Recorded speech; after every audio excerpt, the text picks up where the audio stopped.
Okay. Gravitational field is given by this expression as we worked out previously. It's an inverse square radial force of attraction. The radial part is indicated by multiplication by the radial vector. The force of attraction by the negative. In the inverse square, it looks like an inverse cube, but one of these r's divides this r to give you a direction vector. Okay. So there it is. In terms of just x and y, not bothering with the z, which will act just like the x's and the y's do. R is going to be square root of x squared plus y squared. So r cubed is going to be the 3/2 power of x squared plus y squared. The r vector is your radial vector xy plus yj. Now, this gravitational field is conservative if and only if it's the gradient of a potential function. Now that's vector calculus, but everybody in the class is in vector calculus. So if you're watching this and don't understand vector calculus, I'm not going to go through all the details of the derivatives and stuff. But that's the way it is, okay? It's the gradient of a potential energy function. And we want to show that f of xy is the potential function, okay? Or the potential energy function in this case is f of xy such that its gradient is equal to the gravitational field.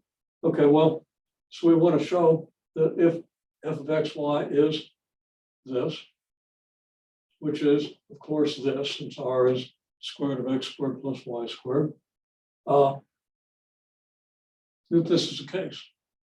Now, I mentioned that the gradient operator is this because there's shakiness on that, which I wouldn't expect necessarily from more available calculus students at this point, but it's a couple chapters earlier. So I guess it can happen. But of course, it has to not be happening very quickly because we're into Green's theorem and about to do the divergence theorem and Stokes theorem. Okay, you got to understand the del operator. So just with that caveat, we confirm this. Now there's one little thing that I don't even want to try to explain right now about the signs, the negative sign here and the negative sign here. So I'm just going to kind of leave it. There's either a mistake here or something wrong conceptually, but here we have really what works, which is that your potential energy function is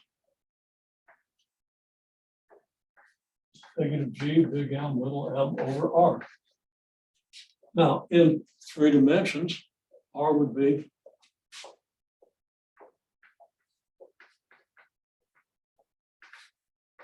square root of x squared plus y squared plus z squared. The gradient operator would have a partial with respect to z times the k vector, and everything would still work out. And your field up here would have a plus a z squared here, and a xi plus yj plus zk, that being the radial vector, works out perfectly okay. Okay, so bottom line, we have this potential energy function. Noticing that potential energy function is always negative, but as the magnitude of r approaches infinity, it approaches 0. So potential energy function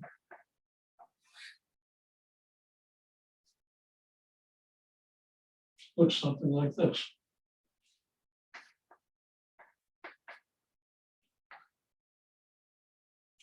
And this is for a mass big M and a mass little m separated by displacement vector r. Now we're going to do a little more with this, but right there is your function. Note that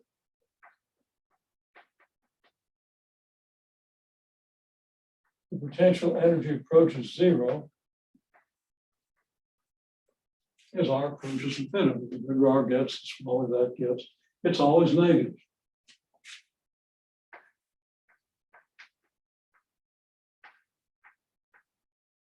Potential energy is less than 0 for all R. Okay, well, we're going to come back to that.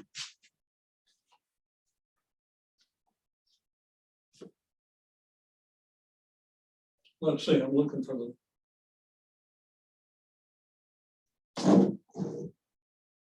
board that I want to go to, and here it is, I believe.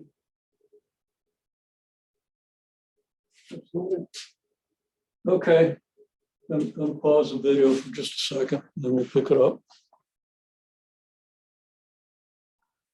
Look, I've got the right board up here. It looked like the wrong one because I have this there, but this got inserted later. This is again your potential energy relative to infinity.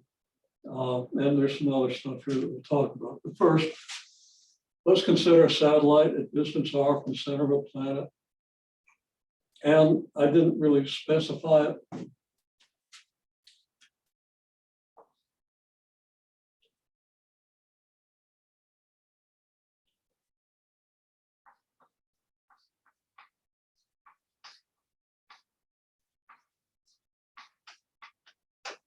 I mean, we said it, but I didn't write it down. It's a planet in circular orbit at distance r from the center of a planet.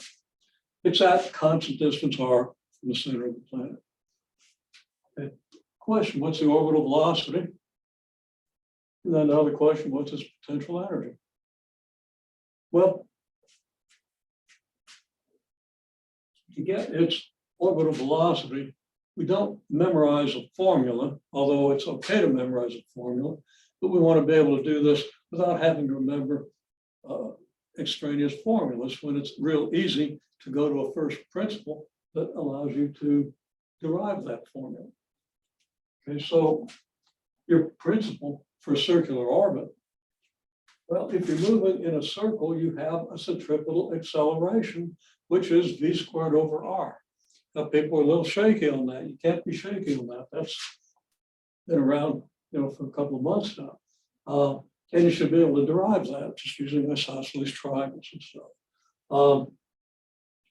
Okay, your potential energy is, your centripetal acceleration is v squared over r. Your centripetal force is mv squared over r. And where does the centripetal force come from? You're out here in space. Now, we assume this is an isolated system, no dissipative forces. The only force acting on this thing is the gravitational force of the planet with mass big M. Now, of course, we're assuming you got a mass little m out here, and little m is a whole lot less than big M, so that you are actually orbiting the center of the planet. As you know from the problems, like the moon doesn't exactly orbit the center of the Earth. The moon and the Earth orbit a point which is just inside the surface of the Earth. So the Earth has a much smaller orbit. Earth undergoes a smaller orbit in a smaller circle around that point than the moon, because the Earth is much more massive than the moon. Okay, well, again, the point is here that the force that keeps this little mass in its circular orbit is the gravitational force.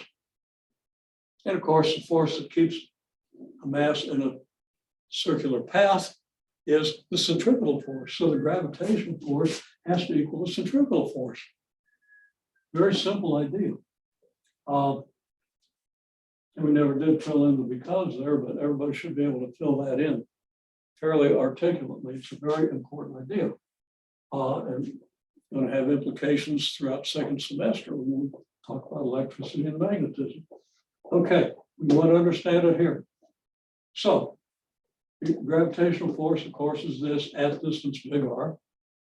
And your centripetal force is m times v squared over big R, because your centripetal acceleration is v squared over big R. And the force is, of course, mass times the acceleration. This is easy to solve for V. So, I posed this and people solved it for V immediately.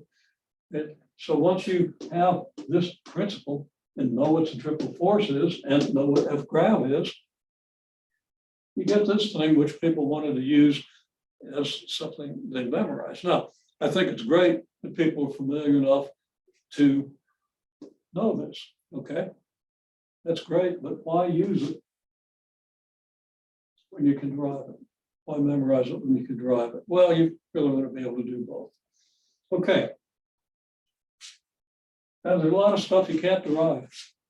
You're not going to derive the formula for the Schwarzschild radius. I don't even remember the formula for the Schwarzschild radius. If I'm going to do general relativity, I'm going to do it using tensors and everything else so I can derive it.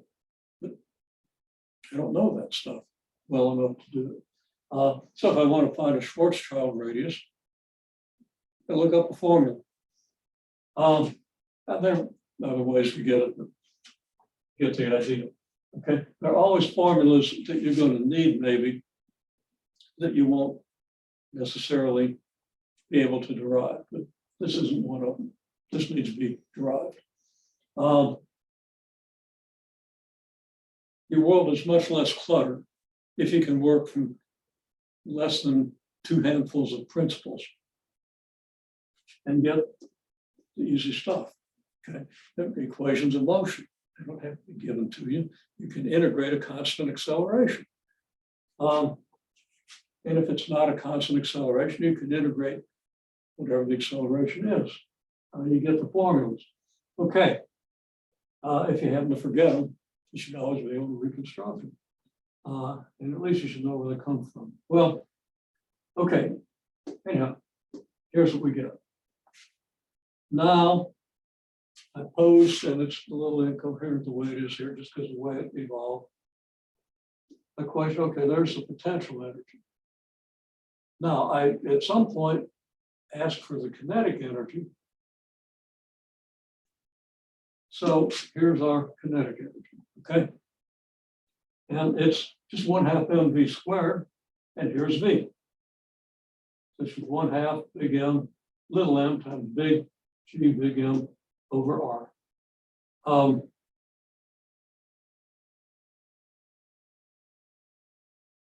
So I said, okay, what's the total energy? You know, the potential energy and kinetic energy. Now, people wanted to write down potential energy plus kinetic energy equals 0. No, not even going to apply in this case. Now, sometimes you got the work, and then people put in the deltas here, which are bring it closer to being true. You've also got to worry about the work done by external forces. And you're expressing something that doesn't necessarily apply in every situation. Okay. But that's a more general work energy term. I think that would be applicable without the work in there. It's not applicable. Okay. Total energy. What's the total energy? Well, it's the potential plus the kinetic. You did well. You wrote out this. And then with a little prompting, simplified it. Okay, the easiest way to simplify it is to factor out everything that's common, which is the whole G, big M, little m over R. Because there, here it is, and here it is.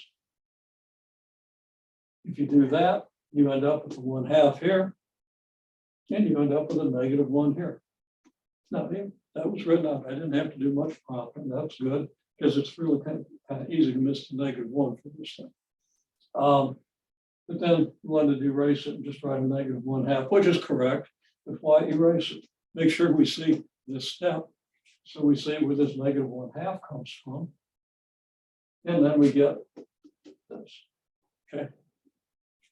Big G, big M, little m over 2R.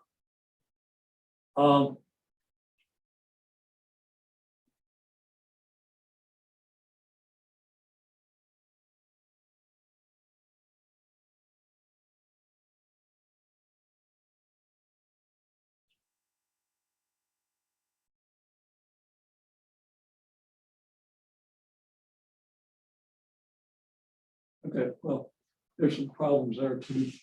but we're going to kind of gloss over them for right now. You work these things out. So there we have a picture of the gravitational potential energy, your kinetic energy, and your total energy in a circular orbit. Now you have another insight is that your total energy, which is your potential plus your kinetic energy, somehow we're getting a positive here.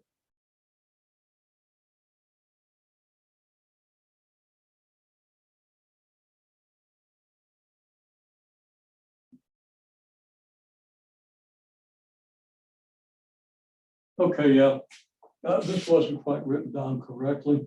If we factor out a negative big G, big M, little m over R, we would get a negative 1/2 plus 1. Okay. Now it's equal because we have 1/2. The 1/2 times this quantity is here has the right sign, the negative here has the right sign. And then if we throw a negative in here, I'm just looking at how we might want to do this.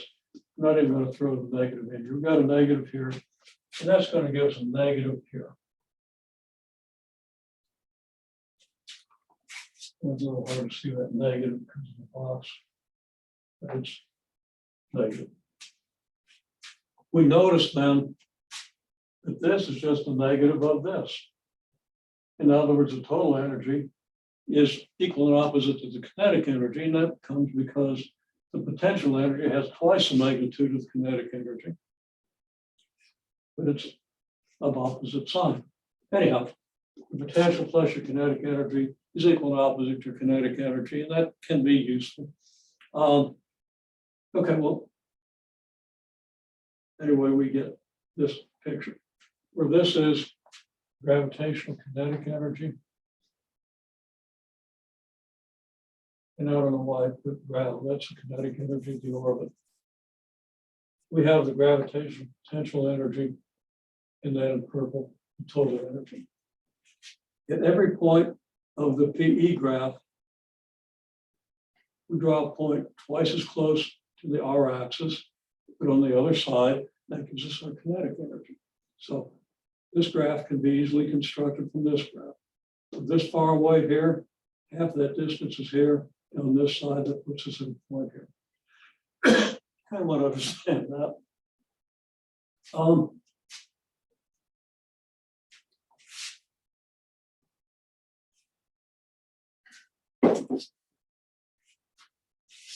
Now,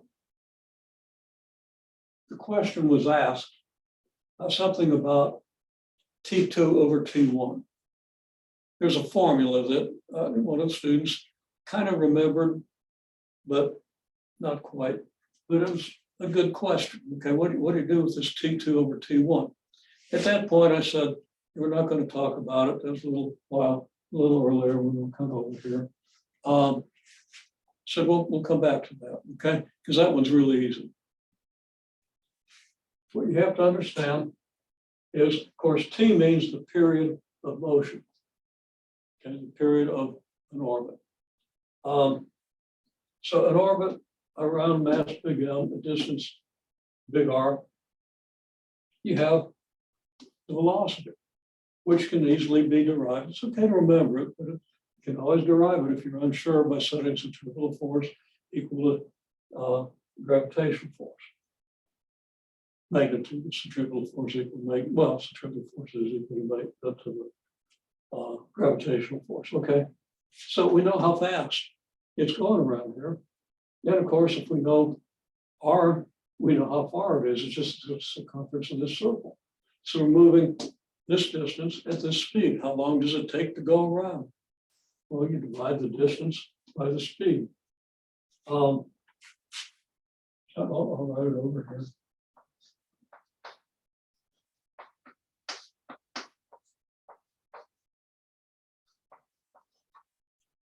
Why is that? Because your distance is the time it takes times your speed, right? So we keep that straight. And that tells us then the T is the circumference over V, and then we just write out the symbols. And very simple, just plug this in here. You're dividing, so multiply, you're going to get the square root of R here, and the square root of GM down here. R times the square root of R is R to the 3/2, 2 pi still there, the square root of GM is still there. Then you can do the ratio, T2 over T1. Well, that means you have a radius R1 and a radius R2. So it's like, that's your mass here.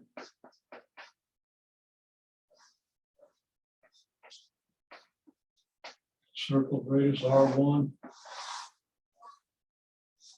Circle of radius R2.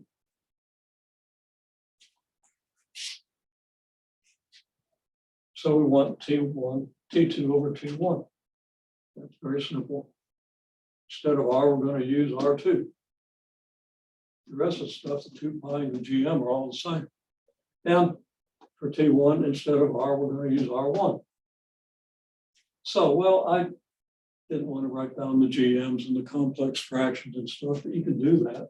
And you probably should if you're not, it isn't totally clear to you. But if you divide that, the square root of GM goes away. So does the 2 pi, but I left it in there because it's in the numerator. And then I eliminated it here. You get this expression over this expression. It's very straightforward. And the 2 pi's divide out, and you end up with this. Now, when the person that asked the question wrote it, it kind of had it as an inverse proportion. If you think about it, if you increase the radius, your velocity is going to decrease. If R increases, V is going to decrease. And your distance around here is going to increase because you've got the circumference of a bigger circle. Well, this distance is proportional to R. And your velocity is inversely proportional to the square root of R, which means that the period is going to have a factor of R and a factor of square root of R. It's going to be proportional to the 3/2 power of R. For both reasons, because the thing slows down as it goes out, because it has further to go around the circle as it goes out, it's going to take longer when you get out here. So you're not going to have an inverse proportion. You're not going to have an R1 over R2 here when you have a T2 over T1 here. Okay, so the bigger R is, the bigger T is. And this accommodates that. Okay, one other thing, and you see this in your problems and things that you need to work out, maybe some things that were missed on the homework. Potential, colon, is energy per unit of mass. Okay. Your potential function, I don't think your book uses V, but it's a very common symbol for a potential function.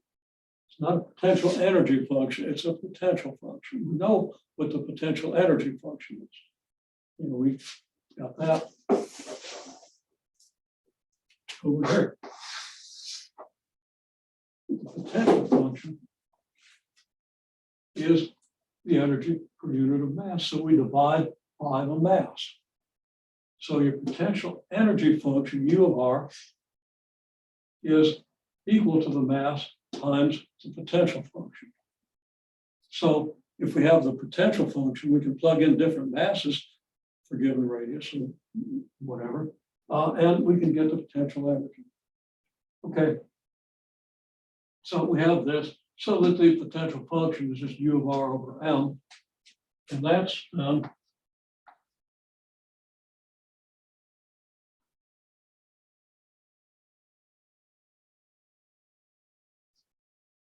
I want to write negative PE of R, but I don't have room. So this is your negative big G big M over R.